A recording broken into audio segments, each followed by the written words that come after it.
Hey everyone, so my name is Allie and welcome to my channel.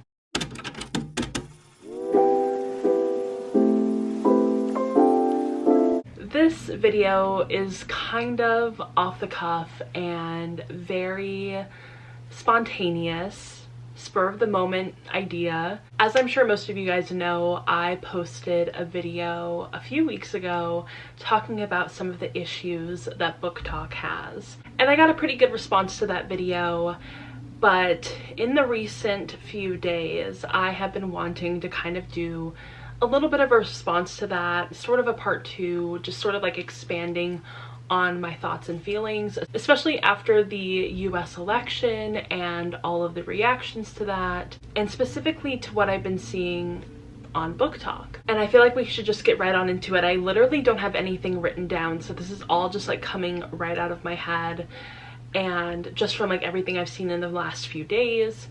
And basically, Booktok has not taken this political discourse well. I think that there is definitely a mix of reactions, but from what I've seen, at least initially, there have been quite a few Booktok accounts, kind of ranging from like smaller accounts to much bigger accounts that have a lot more impact and influence. And the common sentiment going around those specific channels is that Booktok is not a place for politics. Booktok is apolitical, and we need to keep our political opinions off of Booktok and take them somewhere else. Which I think, you know, kind of backs up a lot of my claims that I made in my first video, and seeing that is not really surprising at all.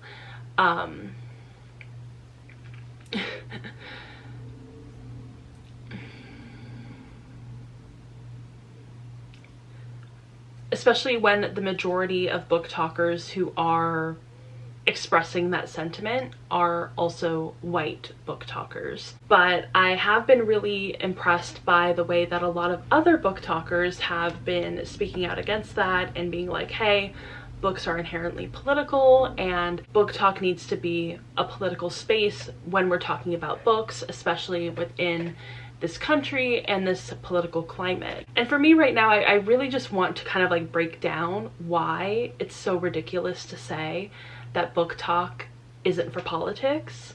Because, you know, you kind of have to take it as like, okay, Booktok. What are the two words that Booktok consists of? You have books, and then you also have TikTok. Books are just inherently political. When you look at what extreme right-wingers, what you know, bigots, fascists, etc., what do they go to first? It's almost always book banning. That is almost always what happens. This is a cycle that has repeated itself over and over and over again, and we can see it. And people like extreme right-wingers and fascists and bigots all know just how powerful books are, just how powerful reading is. And so even the type of books that like these specific white Booktokers would kind of see as like apolitical, like say romance or romantasy or children's books or YA books or whatever, despite the idea that those, you know, seem to be apolitical, they are still very, very political, whether they're fiction, nonfiction, whether the focus is actually on politics or whether the focus is on romance. Like children's books are inherently political because they educate children, they expand children's minds and their empathy and their view of the world. Those are all extremely political things, especially when we are experiencing a decline in literacy and a decline in critical thinking. Children's books all lend a hand in doing that. And then you have romance books, which you would think like, okay, a romance book, that's not super political. But when you are living in a country when one side of the spectrum is debating like who has the right to be married, who has the right to have sex, who has the right to have an abortion, who has a right to their own bodies, and who are consistently discrediting rape victims, like yes, romance books are political even if you don't see it on like the front cover, if you don't see it immediately when you're reading the book. Just the act of reading those romance books that is a political act. And I think you can even take it further when it gets to romantasy, which is what a lot of these book talkers are reading, are like Sarah J. Maas, etc., etc., etc. Like, these romantasies, not only do they focus on romance, which is already political, but they also focus on fantasy, which has a lot to do with fantasy politics. I mean, I've personally read Sarah J. Maas's books way back in the day. I know how political they are. And it's wild to see people reading her books and being like, oh, I'm seeing these badass women who are, you know, taking over governments or, you know, fighting in wars and whatever, and not seeing that as inherently political. I mean, we can get into the politics of Sarah J. Maas herself, or like any of these authors. Reading their books, purchasing their books is also a political act. You are saying something with your politics by reading a Sarah J. Maas book, by promoting a Sarah J. Maas book, by buying a Sarah J. Maas book. And it's not just Sarah J. Maas, obviously, it's other authors as well.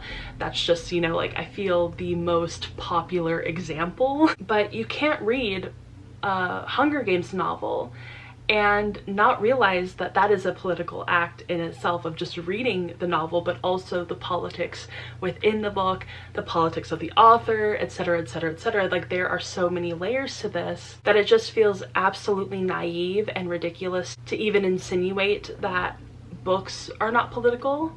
And then you have the other half of Booktok, which is TikTok, and that app in itself is also a political entity. And the videos that come up on your For You page, the videos that you comment on, the videos that you like, the videos that your friends make, the people you follow, those are all inherently political as well, especially when certain sects of the US government have done their very best to block TikTok, to make your access to TikTok unavailable. It's truly, truly ridiculous to even say like any sort of side of Booktok is free of politics.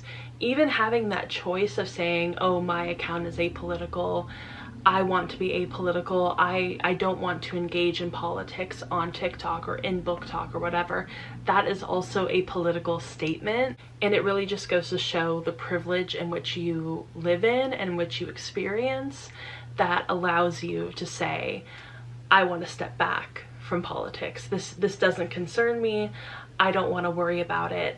I don't want to hear about it. And I think that this is kind of like a reckoning moment within Booktok.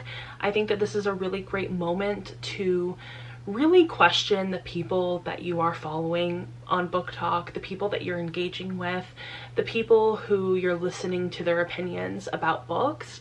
Because if so many of these Booktalkers, from smaller channels, from bigger channels, medium-sized channels, if they can kind of go mask off and say, I'm apolitical, or I voted for Trump, or I, you know, whatever, I think that it's time for a lot of people on Booktok to say, there is a problem. There is something that we have been doing where we're not engaging in politics in the way that we should be. We're not seeing ourselves as political. Or even on the flip side of like, we're just assuming that the people that we follow on Booktok or on any platform just automatically share the same views that we do, so we don't really have to interrogate, you know, the books that they're reading or the opinions that they have. Because yeah, maybe they're reading the same books as me, but who knows if they're having the same sort of critical thoughts about them, if they are engaging with these books in a way that is productive, in a way that is introspective, in a way that's critical. And from a lot of the conversations that I've seen being had on Booktok are like a lot of people who are better late than never actually going through their follow list and being like, do I align morally with the person that I'm following? Which I think is a really good thing, and I think that it can only make Booktok better. So I'm jumping in on this video and just kind of like want to expand a little bit on some of the thoughts I've been having, especially in this video, but also in my previous video, where basically like I think that Booktok as a community needs to kind of go back and kind of like go through a lot of the things that people have criticized them about in the past, which they have routinely dismissed or kind of like deflected from. And I think that they need to kind of go back. Like, maybe people had a point when they were bringing up some of the anti-intellectualism that we have seen on Booktok, some of the anti-critical thinking we've seen on Booktok, etc., etc. Like, I think that Booktok just needs to go back and be like, maybe we didn't take it seriously enough. Maybe we just weren't like wanting to be introspective, and that maybe we have condoned this behavior and swept it under the rug for so long that it has kind of been allowed to grow and fester. I've been seeing a lot of the sentiment around, you know, Twitter, Bookstagram, Threads, even a little bit on Booktok as well, of like, maybe we weren't taking it seriously enough. Maybe people were correct in saying like, hey, maybe it's not a good thing if you're just reading books and not really thinking critically about them, or if you are like not actually reading the books that you're reading, like maybe that's a bad thing, and maybe we shouldn't just be like, oh, whatever, that's not really a problem. And I'm glad that people are starting to have some of those reflections and being like, maybe we just approached this incorrectly, because I think that it will allow for some change to happen in Booktok, which I really hope will happen. And I hope that people don't lose steam over this. I hope that people really stick to their word and stick to what they have been saying over the last week, because I think that Booktok could really be a great community for, you know, talking about books and talking about important topics. But the way that Booktok has kind of been allowed to operate in the last few years, something has to change. And something that I have brought up in the past, but also a lot of other people have brought up as well, people who have been in the online bookish space for 5+ years, 10 years, even more than that, is that when you are entering into the online space, the bookish online space, you kind of have to approach it as like, I'm a newbie. I need to kind of look to people who have been here for a lot longer than I have and not push them aside and be like, I don't need to listen to you.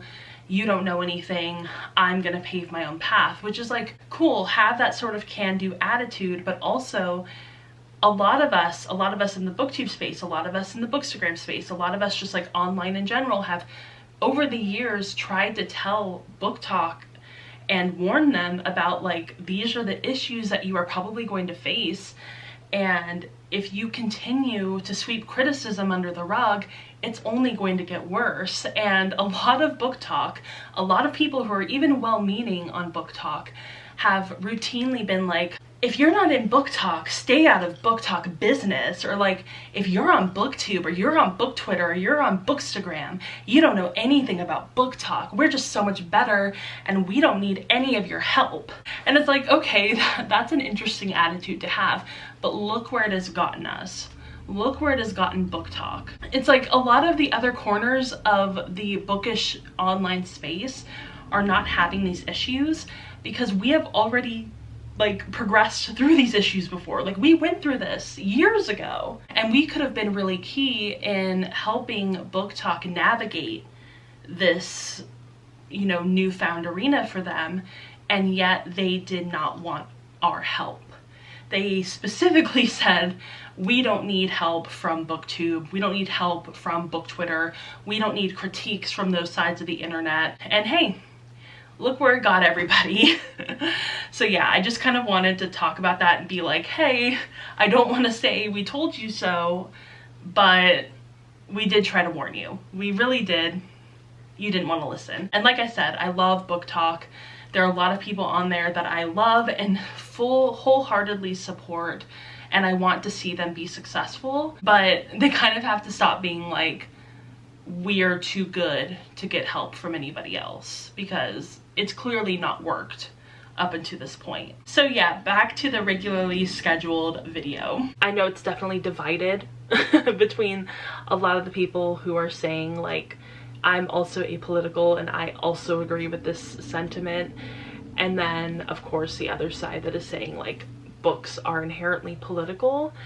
However, I feel like, you know, this side of the coin of like, the books are inherently political are definitely being a bit more loud this time around, and I'm really glad. I feel like I've seen a lot more of that coming in, especially in the last few days, and I think that this election in particular is definitely a bit of a wake-up call and kind of a realization of like, we need to engage on Booktok in a more critical way, which I think can only be a really good thing. And it does make me really hopeful for the Booktok space and for the bookish community online in general. So yeah, I feel like those are all of my thoughts for right now.